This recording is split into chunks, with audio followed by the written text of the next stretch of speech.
नमस्कार मित्रांनो, कसे आहात सर्व मजेत ना? तर आज आपण परत एकदा चाललो आहोत नवीन किल्ला पाहण्यासाठी. तर आपण आता चाललो आहोत तुराणे मार्गे आणि आपण आता आपटा स्टेशन सोडला आहे. पुढे येताच आपल्याला लागते मुंबई गोवा हायवे. तर हायवेवरूनच आपल्याला किल्ल्याचे शुल्काचे दर्शन होते. तर चला मंडळी, आपण आता पाहूया कर्नाळा किल्ले व कर्नाळा अभयारण्य. अभयारण्याचे इथे पोहोचल्यावर आपण पाहू शकता, आपल्या डावी बाजूला आहे वाहनतळ व आपल्या उजव्या बाजूला आहे तिकीट घर. आपली बाईक पार्क करून आपण निघालो आहोत. आपल्या उजव्या बाजूला तिकीट घर असून तिकीट घेऊन आपण आता पुढे निघालो आहोत. तर पाहू शकता आपण, आपल्याला वर येण्यासाठी डांबरी रोड पाहण्यास मिळते.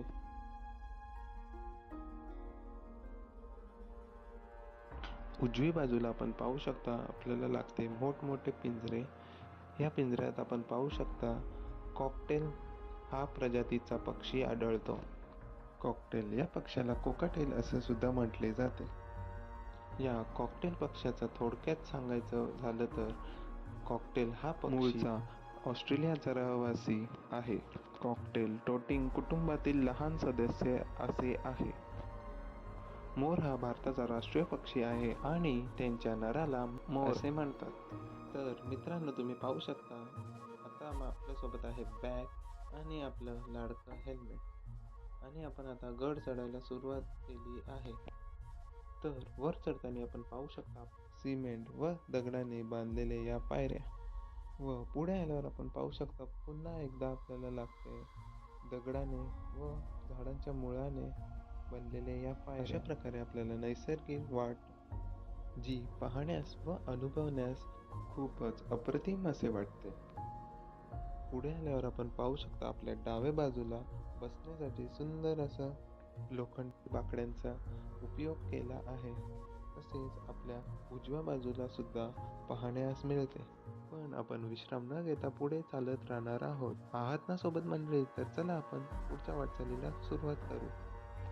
चालत आल्यावर पुढे पुन्हा एकदा पाहण्यास मिळते विश्राम करण्यासाठी दिलेले हे छप्पर.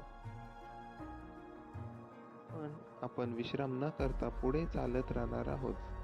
पुढे आल्यावरती आपण पाहू शकता, आपल्याला लागते हे विशालमय रॉक पॅच. हे रॉक पॅच संपताच आपण पुढे चालत आल्यावर आपण पाहू शकता, आपल्याला लागते एक मार्गदर्शन करणारी पाटी. तर आता आपण उजव्या बाजूला जाणार आहोत.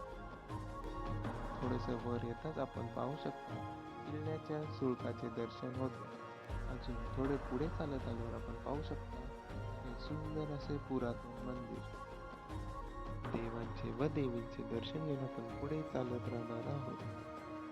वरून खाली आपण पाहू शकता हे पसरलेले कर्नाळ्याचे घनदाट असे हिरवेगार जंगल. तर मित्रांनो, आता आपण जाणून घेऊ कर्नाळा किल्ल्याचा इतिहास. देवगिरी यादव हे 1248 ते तुघलक शासन 1318 ते 1347 यांच्या अंतर्गत किल्ले कर्नाळा हा 1400 वर्षापूर्वी बांधला गेला असण्याची शक्यता आहे. कर्नाळा त्यांच्या संबंधित साम्राज्याच्या उत्तर कोकण जिल्ह्याची राजधानी होती. हे नंतर गुजरात सल्तनतच्या अधिपत्याखाली आले, परंतु 1540 मध्ये अहमदनगरच्या निजाम शहाने त्याचा ताबा घेतला. परंतु नंतर छत्रपती शिवाजी महाराजांनी 1670 मध्ये मोगलांकडून ब्रेस्टवर्क बांधून जिंकले हे कर्नाळा किल्ला. गुजरातच्या सुलतानांनी नंतर ते जिंकण्यासाठी बासियन आधुनिक वसई येथील पोर्तुगीजच्या ऑफिसर डॉम फ्रान्सिस्को डी मेनेसेसच्या मदतीची विनंती केली. त्याने आपल्या 500 सैनिकांना कर्नाळा किल्ल्याची ऑर्डर दिली आणि ते पकडण्यात यशस्वी झाले. गुजरात सल्तनतचा प्रभारी राहिला होता. किल्ले पोर्तुगीजच्या स्वाधीन करून गुजरातचे सल्तनत वसईला पळून गेले. कर्नाळ्याच्या पराभवामुळे निजाम शहा संतापला, ज्यांनी किल्ला आणि आसपासच्या ग्रामीण भागावर पुन्हा दावा करण्यासाठी 5000 माणसांची फौज पाठवली. प्रयत्न अयशस्वी झाला आणि पोर्तुगीजनी किल्ले ताब्यात घेतला. छत्रपती शिवाजी महाराजांनी 1670 मध्ये मुघलांकडून बेस्टवर्क बांधून जिंकले. हे कर्नाळा 1680 मध्ये त्यांच्या मृत्यूनंतर औरंगजेबने ताब्यात घेतला. यानंतर काही काळ मोगलांनी त्यावर कब्जा केला. त्यानंतर 1740 मध्ये पुण्याच्या पेशव्यांच्या उदयाने ते त्यांच्याकडे गेले. कर्नल प्रौधन किल्ला जिंकून 1818 मध्ये ब्रिटिश ईस्ट इंडिया कंपनीचे राज्य स्थापन करण्यापर्यंत हे किल्लेदार गॅरिसन कमांडर अनंतराव यांच्या आधिपत्याखाली राहिले. स्वातंत्र्य सैनिक वासुदेव बळवंत फडके यांचे आजोबा या किल्ल्याचे किल्लेदार होते. पूर्वी बोरघाटद्वारा होणाऱ्या वाहतुकीवर लक्ष ठेवण्यासाठी या किल्ल्याचे वापर होत असे. तर हे होते काही छोटासा इतिहास जे मी सांगितले आज आपल्या कर्नाळा किल्ल्याबद्दल. तर पाहू शकता या खिडकीचे त्यावेळी काम होते पहारा देण्यासाठी व तिथून गरम तेल ओतले जायचे जेणेकरून शत्रू वर येऊ नये. आणि ती युक्ती म्हणावी आपण महाराजांची. किल्ल्याची ही शाबूत अशी हे काही पडलेले उठलेले किल्ल्यावरचे अवशेष आहेत. आपण पाहू शकता आता त्यांचा जीर्णोद्धार झाला आहे.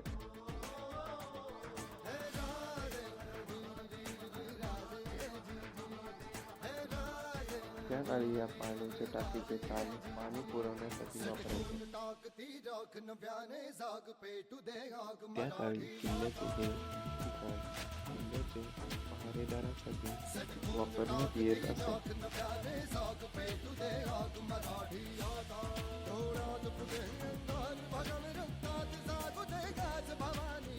या शुल्काची उंची 1440 फूट असून 439 मीटर अशी आहे.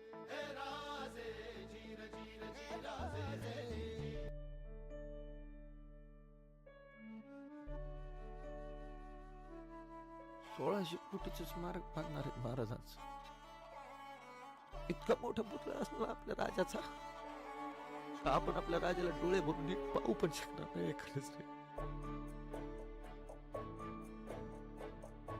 शोधू कुठार धावू कसर मीच स्वतःला पाहू कसर या मावळातून मावळून तू कधीच गेलार माझ्या राजा रे माझ्या शिवबार. तर मित्रांनो, तुम्हाला कसा वाटला आजचा हा व्लॉग हे नक्की सांगा. आपण पुन्हा एकदा भेटूया आपल्या मोगलीज ॲडव्हेंचर या तुमच्या लाडक्या YouTube चॅनलवर. तोपर्यंत काळजी घ्या व सुरक्षित राहा.